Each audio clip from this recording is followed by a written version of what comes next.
leitura que eu fiz, na segunda carta que Paulo escreve aos Coríntios, eu estava perguntando ontem à minha esposa, eu gosto disso, quando eu saiu na segunda, a gente foi organizar algumas coisas, e ontem eu disse à minha esposa, a gente está indo na cercaiada e eu ainda estou na dúvida, o que é que a gente pode pregar ali? Eu aprendi agora recente com o pastor, eu pensei que era só comigo que acontecia isso. Eu tenho muitas mensagens escritas, guardadas, muitos anos escrevendo, e eu escrevo muito. Na semana ela estava fazendo uma limpeza lá nos papéis, eu disse, isso aqui é mensagem, isso aqui é mensagem, isso aqui é mensagem, mas deixa tudo aí, tá tudo certo. Mas eu não sei pegar assim e dizer, vou pregar essa aqui. Eu gosto de reler, gosto de pedir a direção de Deus, e eu pensava que isso era só eu que fazia. E eu vi um pregador bem conhecido aqui no Brasil dizendo que com ele é a mesma coisa. E eu disse à minha esposa, eu disse, é o culto da restauração. A gente lembra o Vale dos Ossos Secos, maravilha do céu, Ezequiel 37, a reconciliação de Adão e Eva que Deus fez lá no jardim ainda. E a gente fica pensando nos textos bíblicos, e comentei com minha esposa, eu digo, e aí? Ela disse, é contigo e Deus. Eu não entro nessa área não. Eu digo, amém, daqui para amanhã ele me diz o que é. E ontem à noite eu estava conversando com Deus, ele me deu esse texto. Eu fui reler hoje, fui escrever algumas coisas sobre ele, e vou pregar exatamente sobre reconciliação. Tenho certeza, não tenho sombra de dúvida do que eu vou dizer aqui. Pode até não ter pessoas não crentes hoje à noite aqui, pode até ter pessoas afastadas do Evangelho, mas eu tenho certeza do que Deus falou comigo, que há crentes precisando ter uma reconciliação com Deus hoje à noite neste culto. Uma noite que Deus nos trouxe aqui para tratar comigo e com você, que quebramos a aliança com Ele e que estamos descuidados no servir a Deus, e estamos descuidados no nosso compromisso de cristão, estamos descuidados com a nossa prática cristã diária, e como estamos na iminência da volta de Cristo, Cristo quer reatar com você e renovar na tua vida estes laços nesta noite. Então Deus me levou a esse texto que diz, e tudo isto provém de Deus, que nos reconciliou consigo mesmo por Jesus Cristo e nos deu o ministério da reconciliação. Isto é, Deus estava em Cristo reconciliando consigo o mundo, não lhes imputando os seus pecados, e pôs em nós a palavra da reconciliação. Quantos dizem amém? A palavra reconciliação nesse texto, no seu original grego, ela quer dizer para nós, ela significa mudar completamente, mudança completa, totalidade na mudança. Não é meio termo, não é tantos por cento, é 100% de mudança. Glórias a Deus. E por que se faz necessário uma reconciliação?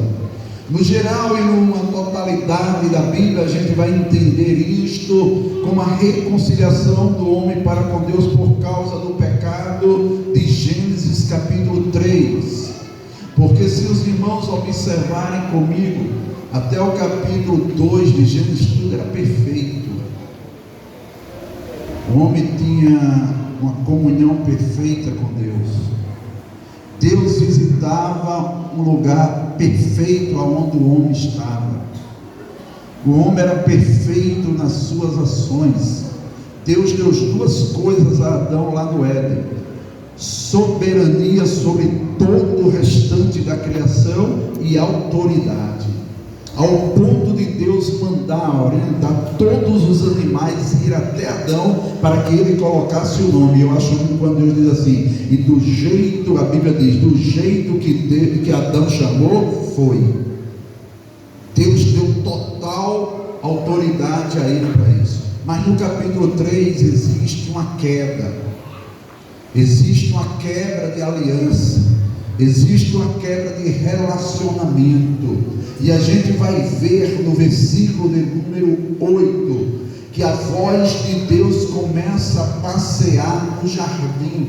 E quando a voz de Deus começa a passear no jardim, Adão e Eva escutam, e a primeira coisa que eles fazem ao ouvir a voz de Deus foi procurar um canto para se esconder. Crente que está de bem com Deus não se esconde quando Deus começa a falar. Pelo contrário, ele olha para os céus e diz: fala mais, Jesus, fala mais, fala mais, fala mais, derrama mais da tua graça. Ele não se esconde. Porém, quando Deus, no versículo 9, ou no finalzinho do versículo 8, ele diz: Adão, onde estás?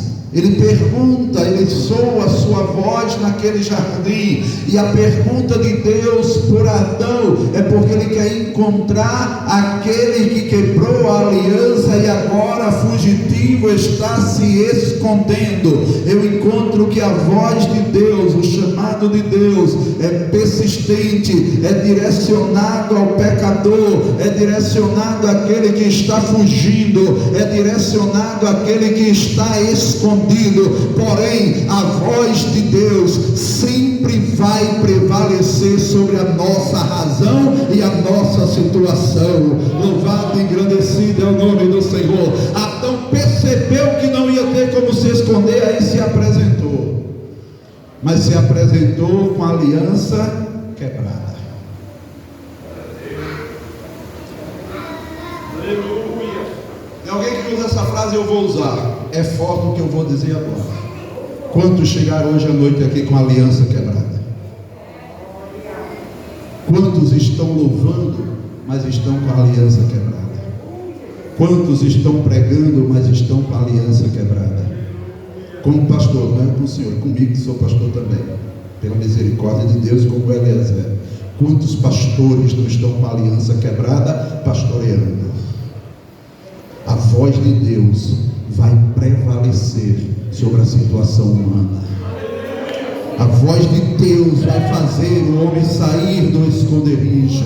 A voz de Deus vai fazer o homem vir ao seu encontro. Louvado e engrandecido é o nome do Senhor. A voz de Deus vai servir para interrogar. A voz de Deus vai servir para sentenciar. Mas a voz de Deus também vai servir para dar esperança àquele que quebrou a aliança. Tudo no Gênesis, a partir do versículo 11 até o versículo 19. Primeiro, a voz de Deus vai interrogar: comeste do fruto que eu disse que não era para comer? A voz de Deus vai sentenciar: porque deste ouvido a tua mulher e comeste do fruto que eu disse que não comer, maldito será a terra por causa de ti. Mas também a voz de Deus virá dando esperança. Versículo 15: eu porei inimizade entre ti e a serpente, de ti nascerá um que vai esmagar a cabeça da serpente, e ela vai esmagar, vai ferir o teu calcanhar. A voz de Deus interroga, a voz de Deus sentencia, mas a voz de Deus traz esperança para quem quer reatar a aliança com Ele.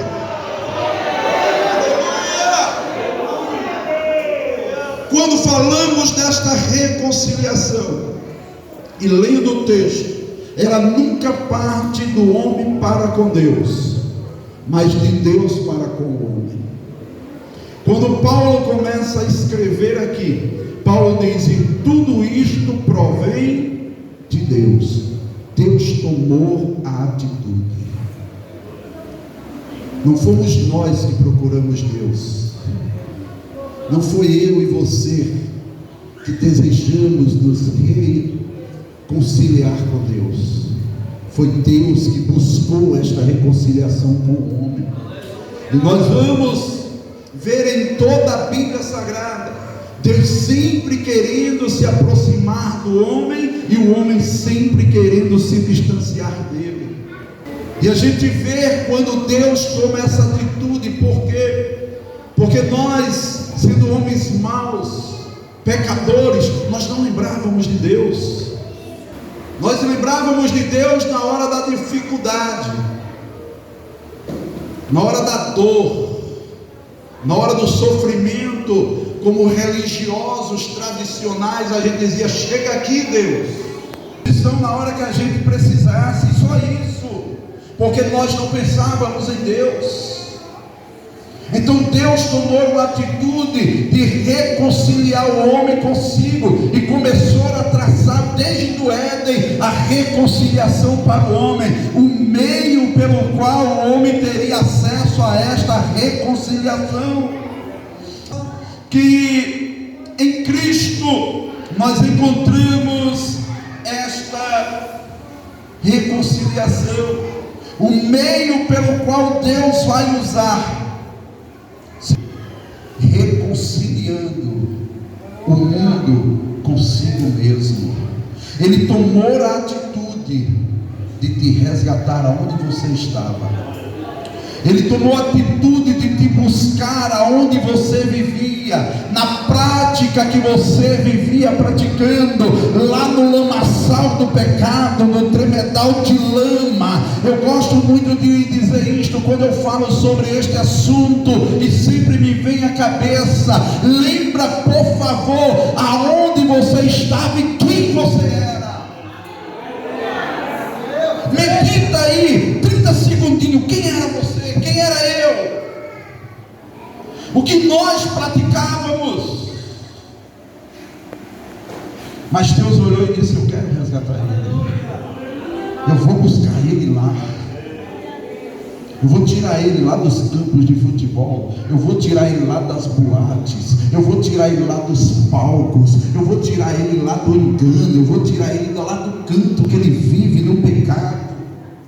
Mas se eu deixar para ele fazer isso, ele não terá condições, porque nós não teríamos condições moral, espiritual, para se reconciliar com Deus. Aleluia! A Bíblia Sagrada fala de 3 tipos de pessoas: o natural, o carnal e o espiritual. E nós éramos naturais, nós não queríamos nada com Deus. Vivíamos, como diz o profeta Isaías, como ovelhas errantes, que não tínhamos pastores. Mas sabe o que é que Deus fez? Mas ele foi ferido pelas nossas transgressões e moído pelas nossas iniquidades. O castigo que nos traz a paz estava sobre ele, e pelas suas pisaduras fomos sarados. Todavia ao Senhor agradou moê-lo, fazendo enfermar. Quando a sua alma se puser por expiação do pecado, verá a sua posteridade, prolongará os dias, e o bom prazer do Senhor prosperará na sua mão. O trabalho da sua mão ele verá e ficará satisfeito. Com o seu conhecimento, meu servo, o justo, justificará muitos, porque as iniquidades deles levará sobre si. Pelo que lhe darei a parte de muitos, e com os poderosos repartirá ele o seu despojo, porquanto derramou a sua alma na morte, e foi contado com os transgressores. Mas ele levou sobre si o pecado de muitos, e pelos transgressores intercedeu. Que amor de Deus atachaste para conosco. Como Deus nos amou. Como Deus olhou para mim e para você. Como Deus olhou para a humanidade e disse: eu não posso, eu não quero, eu não abro mão do homem para comigo. A minha coroa da criação eu não vou eu não vou perder ele para o diabo, eu não vou perder ele para as hostes inflamáveis do inferno, eu vou resgatá-lo. Só que para mim resgatá-lo, eu mesmo terei que ir buscá-lo. Porque se eu esperar ele vir, ele nunca virá. Eu que vou buscá-lo.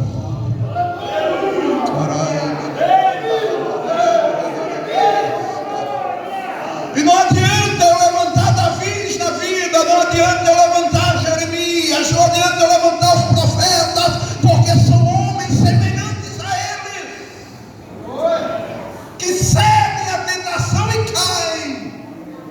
Eu vou ter que colocar alguém lá especial. Eu vou ter que colocar um homem que vai sentir dores, que vai sentir os mesmos sentimentos deles, mas que não vai ceder à tentação. Ele vai cumprir o trabalho que eu... Então ele procurou, e dos céus foi dado uma pergunta: a quem nós iremos enviar? Louvado e engrandecido é o nome do Senhor. Aí o próprio Deus olhou e disse: já sei o que eu vou fazer, eu mesmo vou na terra. Dá para você glorificar este Deus, dá para você glorificar este Deus que levantou do seu sublime trono de glória, de majestade, desceu aqui na terra, nasceu como homem. Aleluia! Ele não usou ser igual a nós. Ele teve fome, pastor, ele cansou, ele teve que se alimentar muitas vezes, ele foi tentado como eu e você. Eu posso até dizer um pouquinho, e a tentação dele foi muito superior à nossa. Aleluia. Mas ele não cedeu. Desde o seu nascimento até a sua crucificação, o diabo sempre tentando para ele desistir, para ele transgredir. Louvado e engrandecido é o nome do Senhor. João, reconhecendo isso, ele vai escrever: Deus nunca foi visto por homem algum, nem por ninguém, mas o seu Filho nos revelou. Filho, nós conhecemos Deus, aquele que veio com a missão de dizer: eu vim para te trazer de volta para o meu Pai, eu vim para te reconciliar com Ele. Ele nunca foi visto por vocês, mas quem olha para mim vê a Ele, quem olha para mim vê a Ele. Filipe não entenderam isto, Deus, Jesus, mostra-nos o Pai e isto nos basta.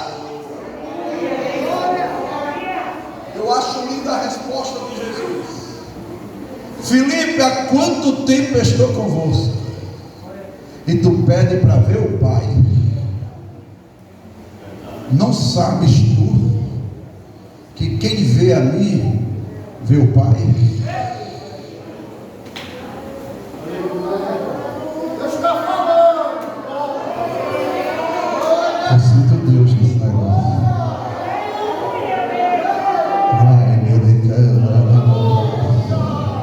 Olha que declaração linda da Bíblia. Porque eu e o Pai,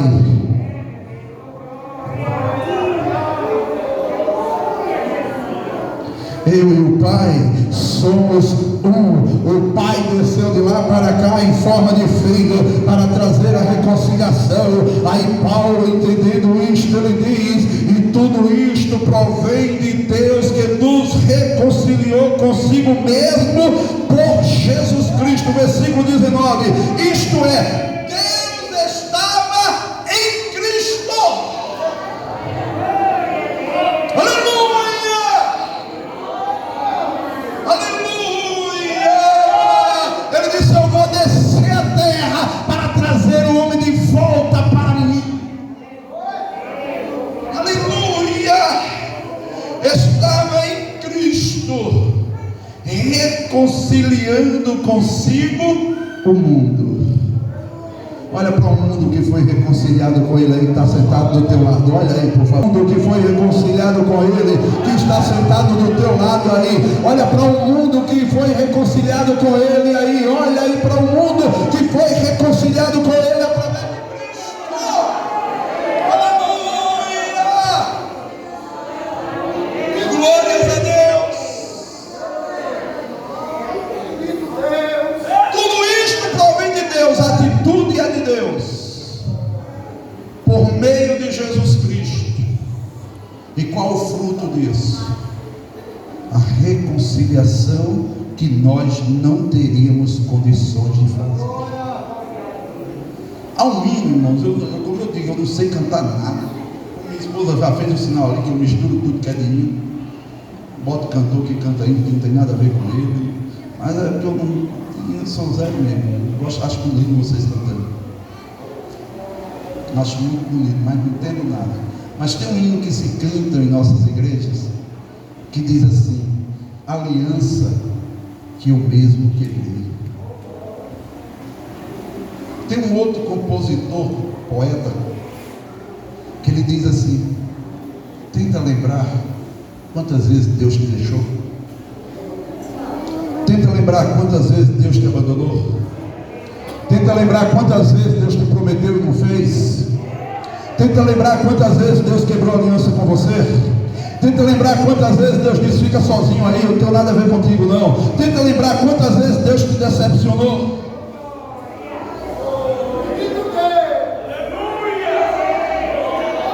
Só quem entende glorifica Ele. Agora vai para o outro extremo. Quantas vezes eu e você quebramos aliança? Quantas vezes eu e você prometemos e não cumprimos? Quantas vezes decretamos, falamos com Ele, declaramos para Ele, assumimos um compromisso com Ele e quebramos, e não cumprimos a nossa palavra com Ele? Às vezes eu paro para pensar nisso e fico dizendo: se Deus fosse vingativo, eu já tinha morrido. Porque quantas vezes, irmãos, nós estamos ouvindo a palavra dessa? Hoje, pastor, eu não sou de dizer isso em lugar nenhum, mas hoje eu dobrei o joelho para orar por essa mensagem, porque eu sempre faço quando eu vou pregar. Deus me deu uma mensagem de madrugada, hoje de madrugada, mas eu orei hoje à tarde antes de vir para cá. E quando eu estava orando, eu disse: Deus, eu sempre digo isso, que a palavra faz primeiro efeito aqui. Me perdoa quantas vezes eu quebrei aliança contigo. Quantas vezes eu ouvi mensagens, pastor Daniel, e na hora que o pregador estava pregando, ou o cantor louvando, eu fiz concertos com Deus sentado lá nos bancos. Quantas vezes sentado nas cadeiras de ministério, eu ouvi pregador pregar e cantor pregar, e eu dizer para Deus: Deus, a partir de hoje eu vou ser diferente, eu vou ser melhor, eu vou te servir com mais dedicação. Sabe o que é isso? Efeito imediato da palavra. Efeito imediato da palavra. Olha só, Jesus pregando: é necessário que eu padeça, porque está escrito. Eu vou ser preso, vou ser julgado, vou ser condenado, vou ser crucificado, vou morrer, mas ao terceiro dia eu ressuscito. Aí Pedro olhou assim: efeito da palavra imediato, porque Jesus disse: todos vocês vão se escandalizar em mim hoje, vão me deixar. Aí efeito imediato da palavra, o que é que Pedro disse? Pode ser que todos esses aqui te abandonem, eu não. Efeito imediato da palavra, na hora que você está comendo a comidinha quente aqui, fazendo 1001 promessas a Deus aí, reatando tantas alianças. Tem crente aqui que já está dizendo assim: eu vou voltar para a evangelização, Jesus. Eu vou voltar a frequentar a escola bíblica dominical. Eu não vou perder mais nenhum culto de doutrina. Eu vou dar todos os cultos aqui. Eu vou jejuar pelo menos uma vez por semana. Eu vou orar pelo menos uma vez de noite. Eu vou voltar a acordar de madrugada para orar. É momento imediato da palavra, está queimando no coração, está queimando.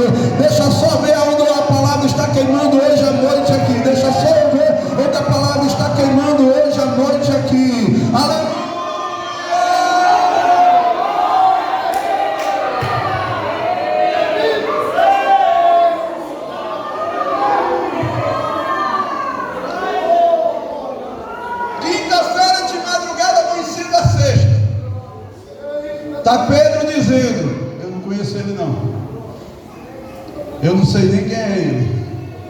Redobra a tua atenção. O efeito da palavra imediato pode ser que todos neguem: eu vou até a morte contigo. Na hora, depois culto, pós-culto, ele está dizendo: eu nem conheço. Eu trouxe uma palavra de Deus para vocês hoje à noite aqui para dizer: seja amanhã o que você é agora no culto aqui.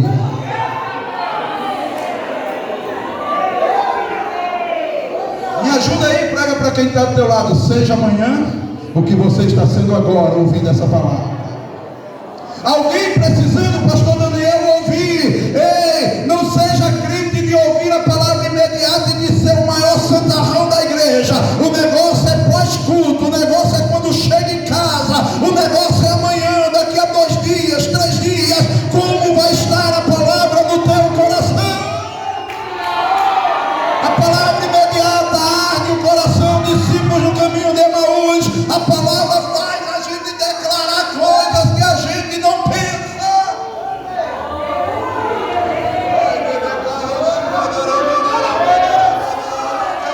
Mas eu tenho uma boa notícia para você: é que amanhã, quando você esquecer da palavra que você disse aqui no culto hoje, Jesus vai passar de longe olhando para você. Que é isso, pastor? Ele fez isso com Pedro. Pedro está negando, aí os soldados vão levar Jesus de um lado para o outro. Aí Jesus vai passando e olha para Pedro. A Bíblia diz que Jesus fixou o olhar em Pedro.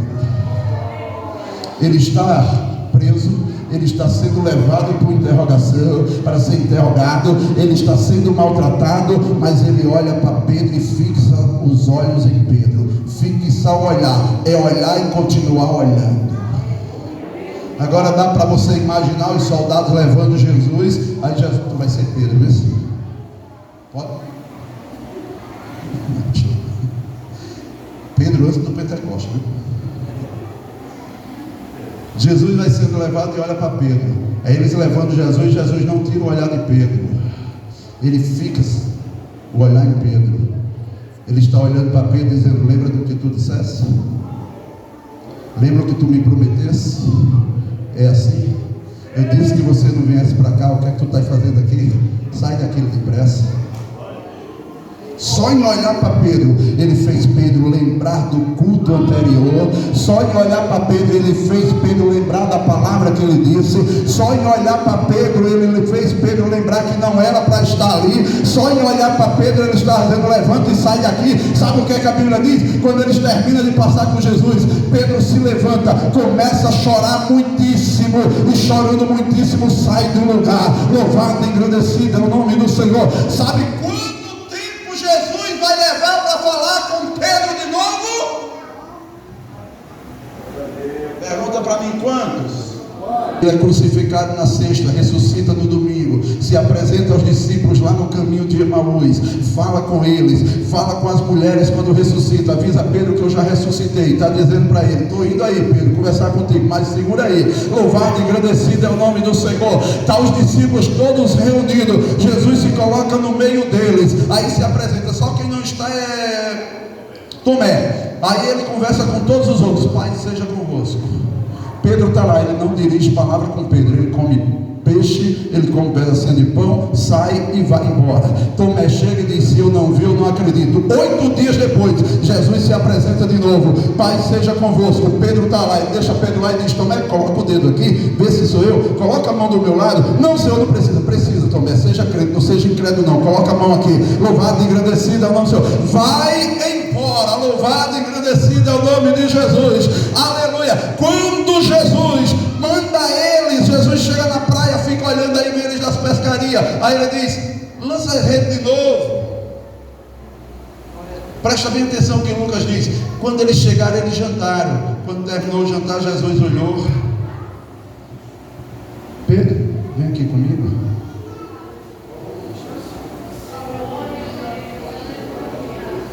Tu me amas?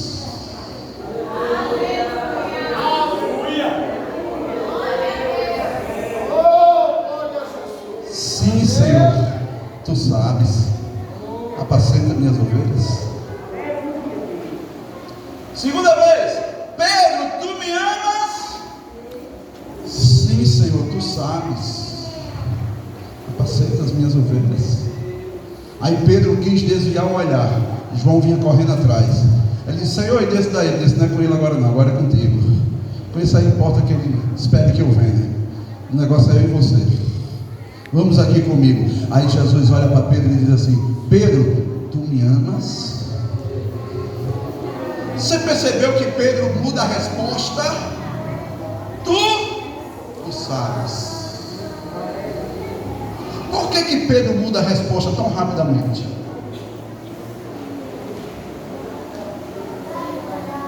Quando Jesus faz as duas primeiras perguntas, Jesus pergunta do amor fraternal. Amor entre irmãos. Tu me amas? Sim, te amo. Apacenta minhas ovelhas.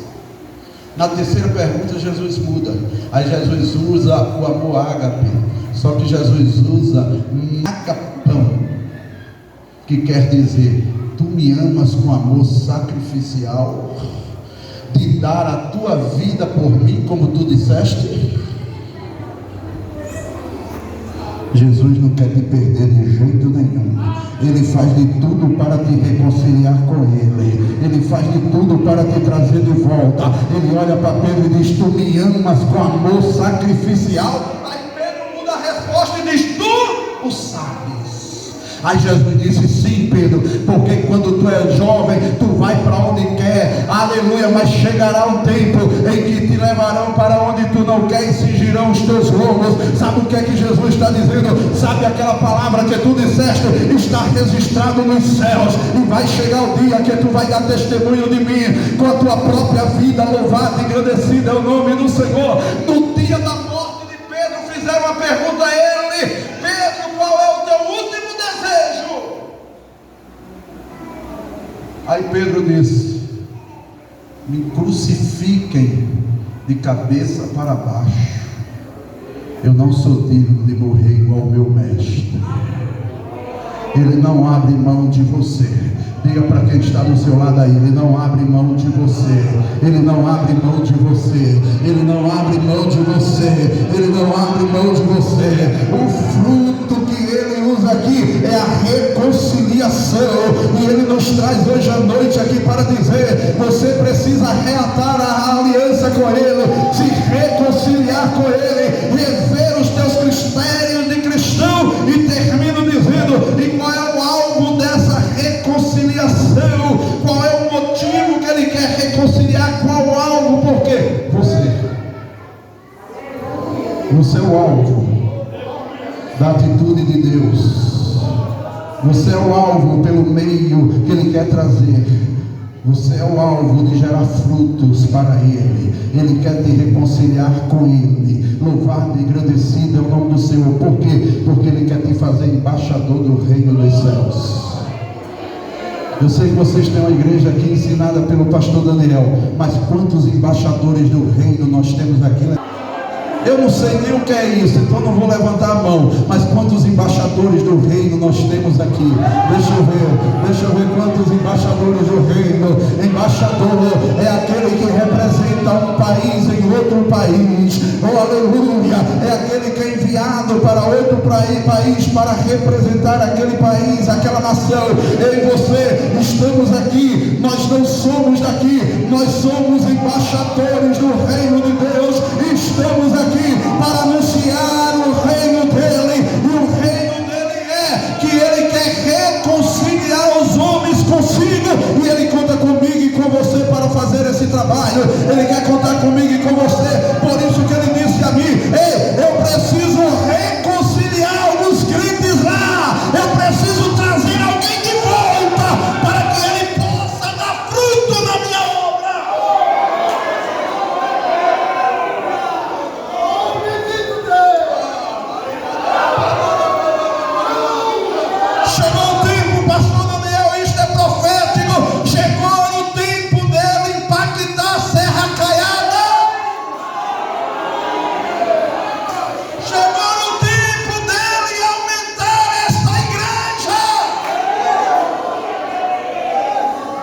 qual é o plano do Senhor, mas eu vi essa igreja em construção.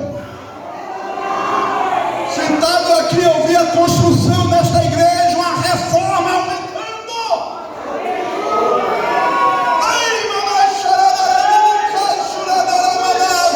Mas sabe quando isto vai começar a acontecer? Quando você começar a representar o reino na terra.